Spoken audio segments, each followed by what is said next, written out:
Are you struggling to meet new people, not sure what to talk about, or how to start a conversation? No worries, I've got you. Don't miss the Art of Connection virtual workshop happening on July 30th at 7 p.m. Central Standard Time. I've partnered with the Toronto Dating Hub to create a brand new workshop that will help you navigate social situations with ease. During this workshop, you'll learn how to appear more inviting and use positive body language. You'll learn how to master conversation starters, compliments, and icebreakers. And you'll build confidence with active listening and sharing engaging stories. This interactive workshop includes breakout rooms and group discussions so that you can practice what you learned. Space is limited, so get your tickets now. Go to patternsofpossibility.com/events to learn how you can master the art of networking. Hey, what's going on? My name is Coach Lee Hopkins. My pronouns are he, him, his, and you're listening to the Patterns of Possibility podcast. This is a podcast dedicated to helping you replace harmful patterns with new possibilities.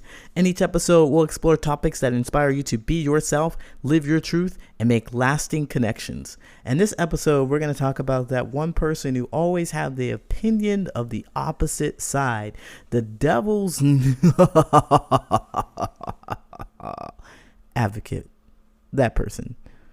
I don't like you. You know who you are, but I don't like you.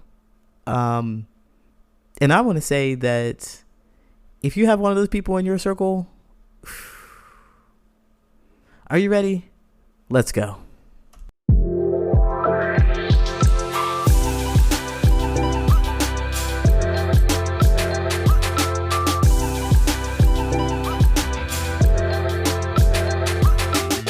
So picture it. You're telling this very impassioned story. You got this great point that you want to make about a political argument or maybe a video game or perhaps even a movie that you've seen. And it maybe it's very sound, it's well structured, it's put together, and you're sharing it with your friends. And they're like, that's interesting. And everybody seems to agree. They like it. But except this one person who's gleaning out of the corner, coming from the corner, seems like come out of nowhere. They come from the corner, they're hanging out, and they're like, have you thought about this thing? Like, that's unnecessary, but it was funny to me. But if you thought about this thing, I just want to play devil's advocate for a moment. I just want to tell you about all the hypothetical ways in which you are absolutely wrong. Ew. You know, it feels like just like what it sounds to me. When people do that, I feel that. Like, ew, you're coming with this nasty, dirty kind of energy where you just want to take all the joy out of the conversation. You just want me to fight something that doesn't even exist. A hypothetical conversation or a hypothetical experience, a hypothetical situation? Get out of here. We're all clapping and jeering and having a good time, cheering, and we're having a good time. We're liking the conversation that I brought up. Get your devil ass out. Go. All right, that's the end of the episode. I don't have any more to say about that. I lied, I do. But seriously, if you've been in a situation like that where somebody's always trying to say, or maybe many times you bring up something that's good, it's solid, you enjoy it, you want to play in this space for a bit and talk about how fun or interesting or curious you might be about the situation, but they come up and say, let's play devil's advocate. What they really do and what it feels like to me is that they come in to steal all the joy out of the conversation. They come to steal all the conclusions that you had and come chasing something that doesn't even really exist except for in their thought experiment that they want to do at this point in time. I see that as a flag, a red flag, and invalidation. Because remember, everybody wants to be heard, understood, appreciated, and accepted, as I keep saying, right? Everybody wants to feel good about their experiences that they have with their friends. And it seems like this person comes out of nowhere and says, this is not going to be fun anymore. You are going to be my adversary. You are going to have to defend your joy against me. Let me take your consciousness. Let me take your ideas. Let me take your fun and turn it into my own game. I think that these people who do the devil's advocate thing can't stand not having the spotlight. Or at the very least, they can't stand other people having some joy. They get joy and excitement from having you chase their own thoughts and feelings about their experiences instead of joining in. It's simple to join in. Use all that brain power that you got to bring up these weird ass scenarios about things that don't exist that I would have no way to fix.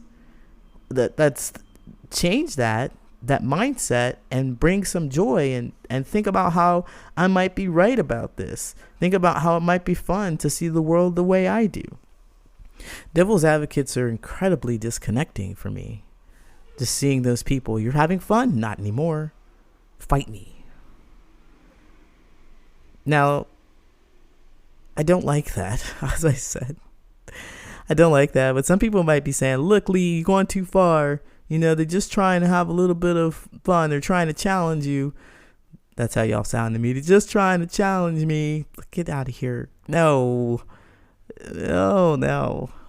I guarantee you that isn't the only time that kind of dynamic is going to show up. They think about the dynamic if you zoom out. And it's not just about you talking about a movie or a video game and how much you like it and I'm throwing, oh yeah, hypothetical situation and why you're wrong. Instead of doing that, just zoom out to something else and you're having something joyful. You're doing something fun and exciting that's not related to those things. And they slink around the corner and they say, you're having fun? Not anymore. That's the kind of dynamic that continues to be created with people who are devil's advocates. Because they only show up when you're making a great point about something and you're excited and you're feeling great about it. You're feeling good about it. You like it. You exclaim it to everybody. Let's play devil's advocate. Let's take away that joy. Here's something you haven't even thought of that's going to prove that you're wrong. That's what happens when people play devil's advocate, right? And so that dynamic is going to show up in your relationship in other places. They're going to talk about other things and they're just going to stomp on your joy. That's what happens.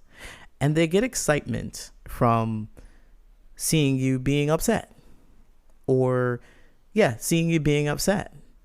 And what the beauty is about the devil's advocate is the disguise that it is. They disguise it as, oh, we're just having fun. It's just a thought exercise. Don't be so sensitive. Let's just try and see what's going on. Defend yourself against me. And it's just for play. But if you've been in a situation where somebody has been a devil's advocate to you, how does that feel? I encourage you to really reflect on that. How does that feel? And if you're listening to this podcast and you're a devil's advocate, oh my God, how did you get here? How did you get here? I'm very grateful to have you. And the words that I say are absolutely true and real, and they come from a real place of, if you're trying to do this to connect with people, I'll flip it over and look at you on this side. If you're trying to do this to connect with people, know that everything I said in the last few minutes is the experience that you provide for other people. It's not necessarily a joyful experience, even if you may think that, hey, we're just doing a thought exercise. This is just going to be fun. You're stealing the air out of the room. And if you want to connect with them, connect with people authentically, connect with people on a real level where you can all be joyful, you can all have the joy and excitement, and it's not, the attention is not focused on you and someone's not on the heels trying to defend against your hypothetical argument, then you would say, great job or great thing that you thought of. Don't even bring up the adversarial kind of thing.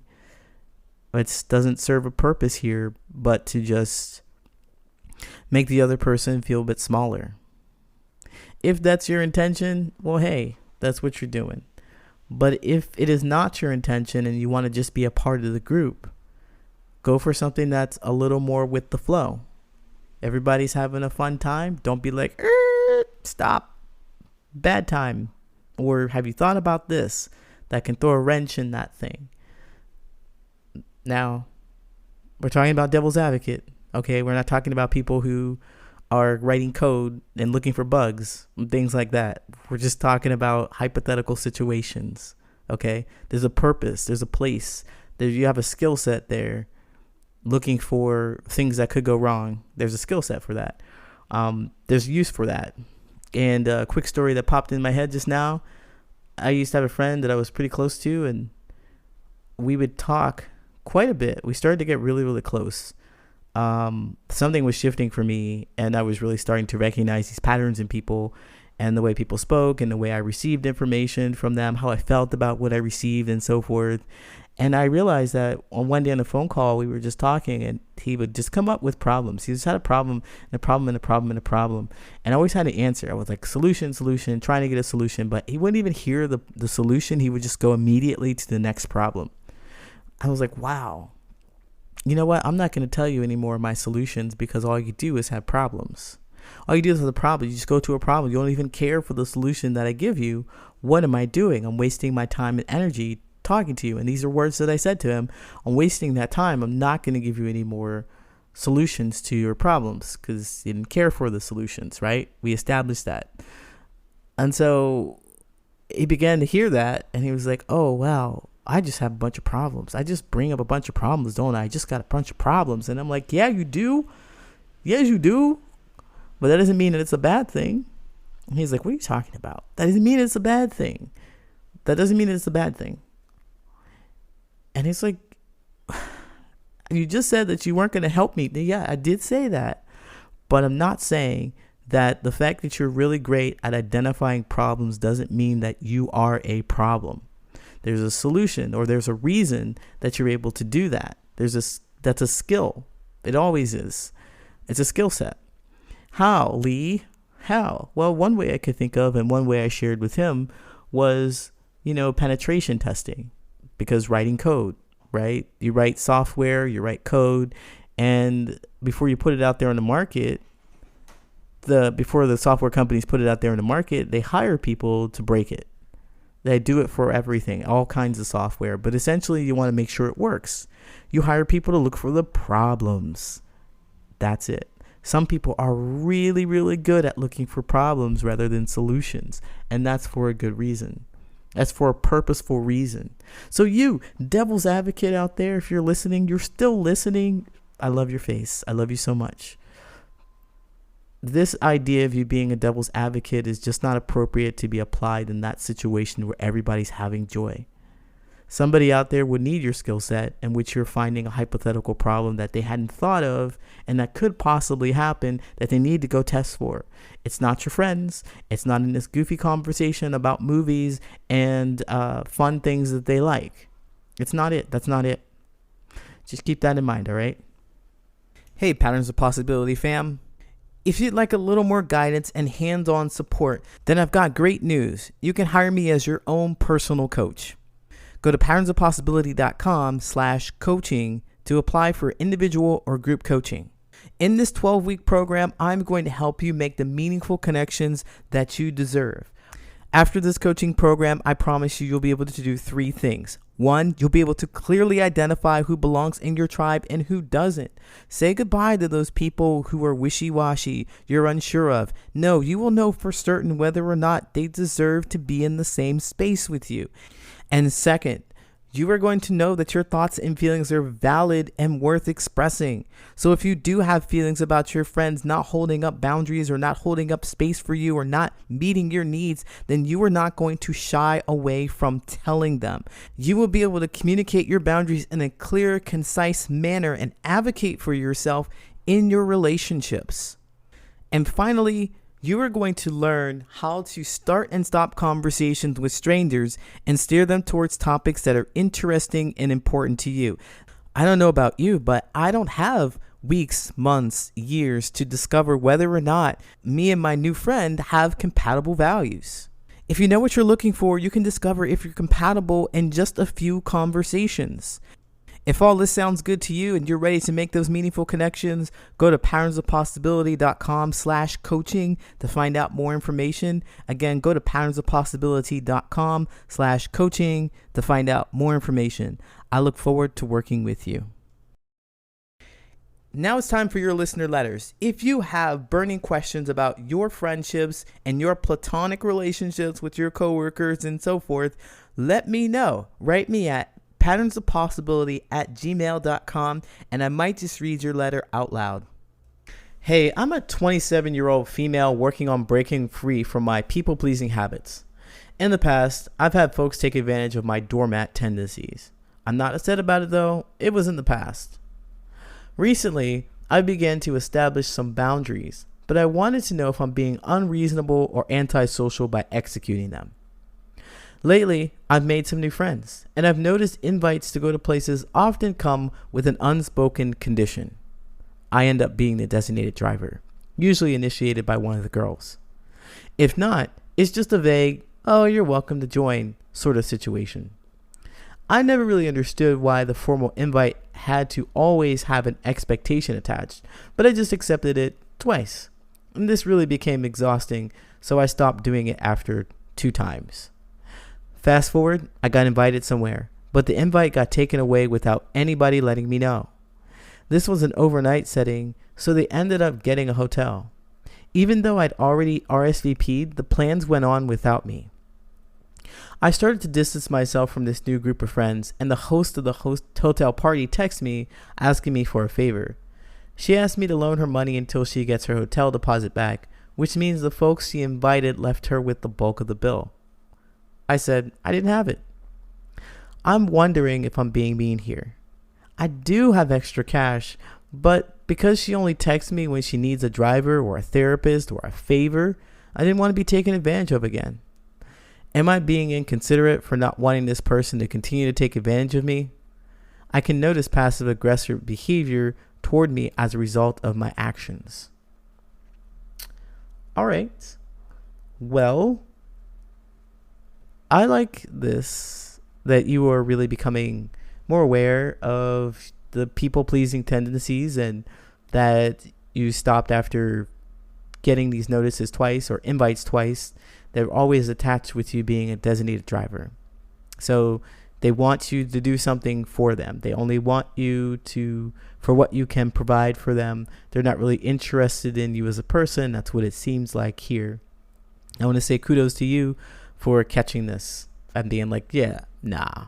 And I'll say that also for the rest of this too. Are you being inconsiderate for not wanting this person to continue to take advantage of me? Even the way that this question is phrased, you have an awareness of that you're being taken advantage of because you say it.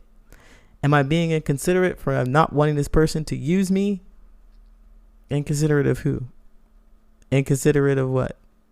Yes, you're being inconsiderate of their needs for not letting them use you. How does that feel? Do you feel bad? Do you feel bad, or perhaps you would feel like you want to celebrate a bit? It could be bittersweet. Celebrate a little bit to be like, yeah, I didn't get taken advantage of. I saw what they were doing. And kudos to me. Look at me. I'm breaking free of my people-pleasing habits starting right here. I really wanted to be friends with them. I really wanted to connect with them. I really was hoping to find my tribe, but these people aren't it. And I know it because they only call me when they need something. They need a driver. They need a therapist. They need a favor. They need some money from you. You know it. You see it. Inconsiderate? Yes. Upset about it? No. You're considering your needs, putting yourself first. I want to say congratulations, hooray, applause, all over, because that's what we do to make meaningful relationships. We start thinking about how we feel, what's important to us, how we want to be treated in the spaces that we decide to put ourselves in. If you were to go to that space, go to those people and demand that they treat you differently, you're going to have a hard time. The toxic all over. It's a toxic relationship because all they are is a group of people that wants to take advantage, that wants to use you. They barely invite you to things. They say you're welcome to join. They're not enthusiastic about having you there. And they canceled. They canceled on you. Even though you already RSVP'd, they canceled. What a tough situation. How inconsiderate of you to not let these people steal your time, energy, and money. Bad. Do you see how that sounds? You're absolutely amazing for sticking up for yourself and creating the kind of spaces that you want. Now, right now, I could feel bittersweet because you recognize that, oh man, these people, I really wanted to connect with them and they didn't want anything like that from me. That could be a tough feeling to sit with. It's also very helpful and useful information about the kind of people that you want to surround yourself with. So you didn't spend years figuring this out. You just spent a couple of nights, maybe a month or two, figuring out that this is who they are. And by the way, this is not what you want. Go you. So what's the next step? The next step really is to just be alone and figure out what it is that you do want. That's a real key piece, is figuring out what you do want, and not really focusing on the things that you don't want out there. Like, I don't want people to take advantage of me. Well, if you keep saying that stuff, you're going to find those people that are going to take advantage of you. It's wild how the universe works, but that's it. You say, look out for the other guy. I see people pleasing all the time. I don't want to get taken advantage of.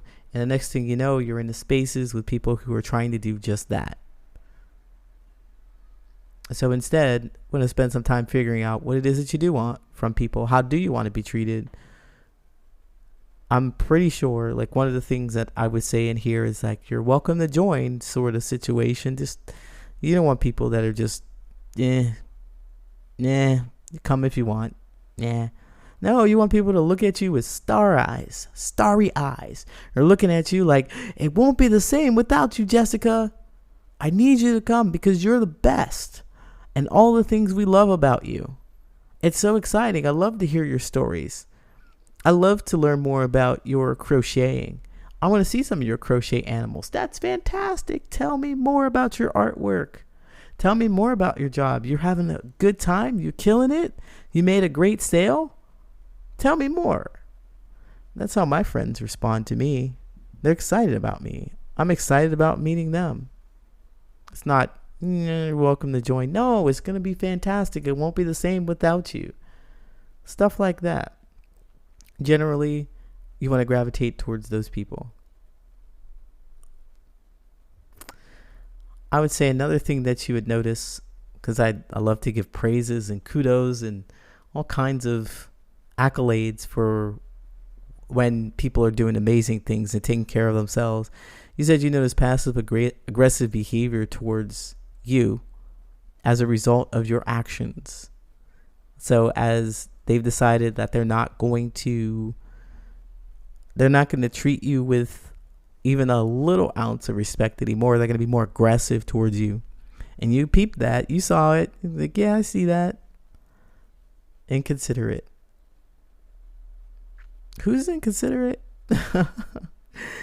I mean, they started it. They don't get what they want from you. They get what they need, which is not you in their space, to figure out that toxic whatever's going on. Groups of people, they stick together, and it can be just really, really frustrating for you as an individual who is just like trying to make a couple of nice friends. You get groups of people who are toxic to each other and don't like each other and treat each other unwell, and they go find somebody else to pick on or somebody else to take advantage of because they're doing it to each other. And I'll tell you, as you wrote in your letter here, you said that one of the people who rented the hotel, who hosted the party, they put down the bulk of the money for it from their friends, right? And she got taken advantage of. They're doing it to each other. She got taken advantage of. You know what? Friends would consider that. they would consider that of each other. If it's everybody's idea to have this hotel party, to have this great time together, everybody's chipping in. Everybody's being equals here. And you dodged the bullet because you didn't allow yourself to get caught up in that. They're treating each other unwell. And that's what happens with groups of people who sometimes groups of people, they seem like they're tight. I know there are people out there who are close and who really like each other, be open and honest with each other, is not lying to each other, stabbing each other behind the back, stuff like that. But a lot of the friend groups, they don't really communicate well. They don't like each other. They talk about each other behind each other's backs. They do that all the time. And with these big major issues, you can see it's a sweeping one. Somebody there got taken advantage of. They don't have any money now because they spent all their money on this hotel deposit. And nobody was thinking about her and her feelings. You get up in a circle like that, they're not going to be thinking about you and your feelings. I bet she was, she also experienced some of that passive aggressive behavior to get her to put the deposit down in the hotel. But whatever, you notice that. And sometimes in these friends, when we want to get in these friend groups, we got to be careful about that. It's really nice to meet people one-on-one and talk to them to really see who they are. Of course, put them in a dynamic with other people to see how they're going to be. But certainly you want to know people one-on-one because the complexities of talking about each other behind each other's back or doing things in a roundabout way, like triangulation, talking about he said, she said kind of thing. That dynamic disappears because it's only you and them. And you get to have a better, more deeper, direct connection with them. All my praises to you. You've done an amazing job here. I applaud you being 24 and figuring this stuff out. Well, 27 and figuring this stuff out and deciding what it is that you want. You're well on your way. As long as you decide that you don't want to be treated that way and you figure out what you do want from other people, you're going to have these amazing friendships. You have these amazing relationships. Hey, thank you so much for listening. If you like this podcast, share with someone who you think could benefit from this information and follow me on social media. You can find me at Patterns of Possibility on all social media. And I go live on Mondays, Wednesdays, and Saturdays at 9 a.m. Central Standard Time. You can catch me and learn more about these social connections and interact with other people who are looking for the meaningful connections, who share the same kind of stories and be in community. And don't forget to sign up for my newsletter at patternsofpossibility.com, where you will get actionable steps delivered to your mailbox every week. Thanks again for listening. Until next time, take care.